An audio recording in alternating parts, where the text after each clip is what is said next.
Oi, gente! Hoje o nosso grupo vai falar sobre o livro Dom Casmurro, do Machado de Assis. É um dos clássicos mais conhecidos da literatura brasileira, mas a gente vai explicar tudo de um jeito simples, direto e com uma linguagem mais tranquila, para ficar bem mais fácil de entender. Biografia do autor. O autor desse livro, como todo mundo sabe, é Machado de Assis. Machado de Assis ele foi um dos maiores escritores da literatura brasileira. Ele nasceu no Rio de Janeiro em 1839.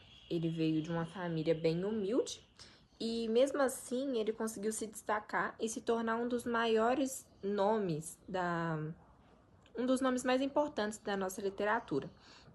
Ele escreveu romances, contos, poesias e até mesmo peças de teatro. Além disso, ele foi o primeiro presidente da Academia Brasileira de Letras, e o mais interessante é como ele usava a ironia e a inteligência para criticar a sociedade da época de um jeito sutil, mas mesmo assim muito marcante.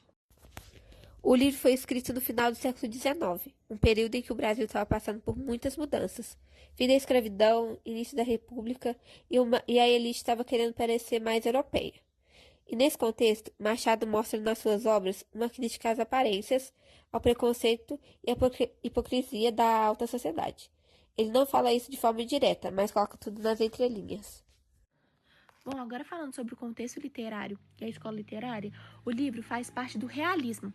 O que é o realismo, né? Que foi um movimento que surgiu logo depois do romantismo, e ele veio com a ideia de abrir os olhos, né, da literatura, porque eles estavam vivendo histórias de amor idealizado, casais perfeitos, finais felizes.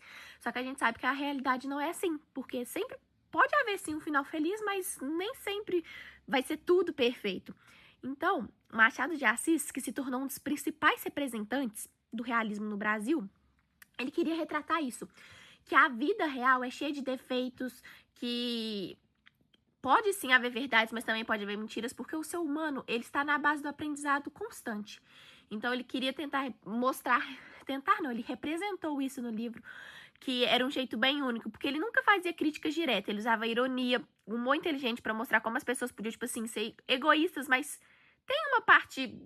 A pessoa não é só egoísta, sempre tem um pouquinho ali para mostrar, mas ele queria representar isso, que as pessoas têm seus defeitos, e isso aparece o tempo todo no livro. Por exemplo, o ciúmes do Bentinho, que acabou virando uma obsessão, e a forma como a desconfiança e dúvida sobre a Capitu também podia ser algo dentro do que a pessoa sente, porque a gente é livre para sentir o que quiser.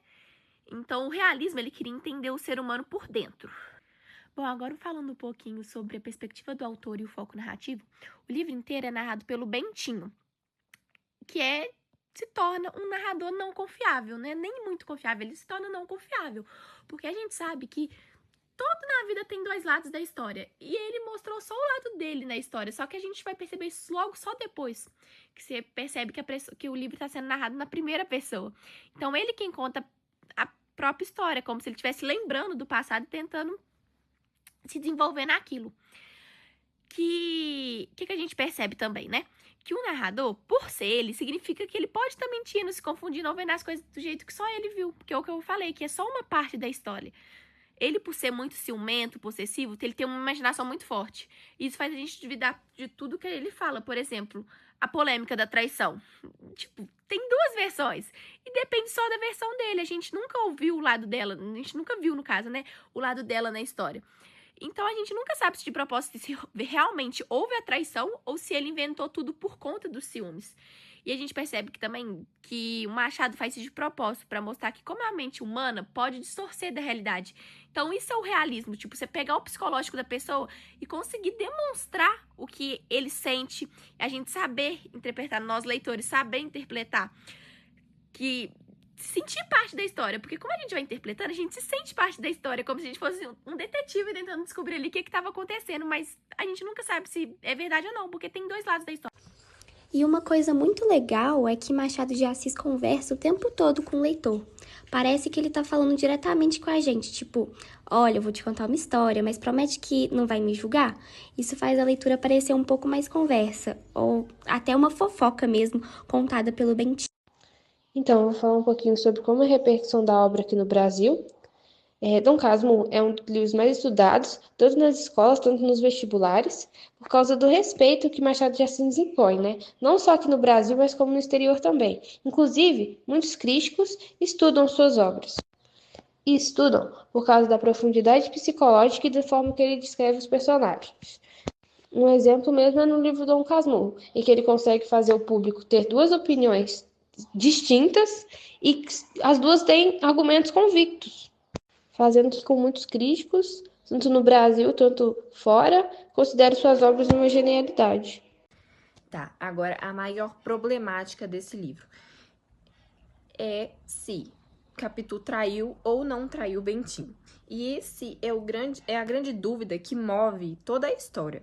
O livro ele nunca deixou uma resposta clara e como tudo é contado pelo próprio Bentinho, que é um cara super ciumento e inseguro, fica muito difícil de saber o que é a verdade e o que vem da imaginação dele. Por isso, alguns leitores acreditam que Capitu realmente traiu por conta das semelhanças entre o filho de Bentinho com o próprio melhor amigo dele, o Escobar. Mas outros defendem que tudo não passa de ciúmes e paranoia do narrador, que é o Bentinho. E é justamente aí que está o genial da obra.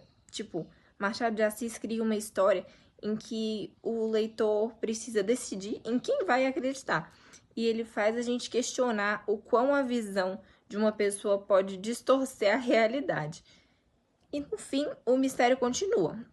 Talvez por isso Dom Casmurro ainda desperta tanta curiosidade, até mesmo hoje em dia. O nosso grupo acredita que o livro vai muito além da traição. Ele fala também sobre os ciúmes, a insegurança e o jeito como a mente humana pode nos enganar. A gente acha que o Bentinho era paranoico e ele acabou destruindo o próprio relacionamento por conta disso. Já Capitu é vista por muitos como uma mulher forte, inteligente e independente. No fim, Dom Casmurro é uma obra genial porque faz cada leitor tirar uma conclusão diferente. E por isso ela continua tão atual até hoje. E é isso, pessoal. Essa foi a nossa apresentação sobre Dom Casmurro. Esperamos que vocês tenham entendido melhor o livro e que ele deixe vocês pensando também. Será que a Capitu traiu mesmo?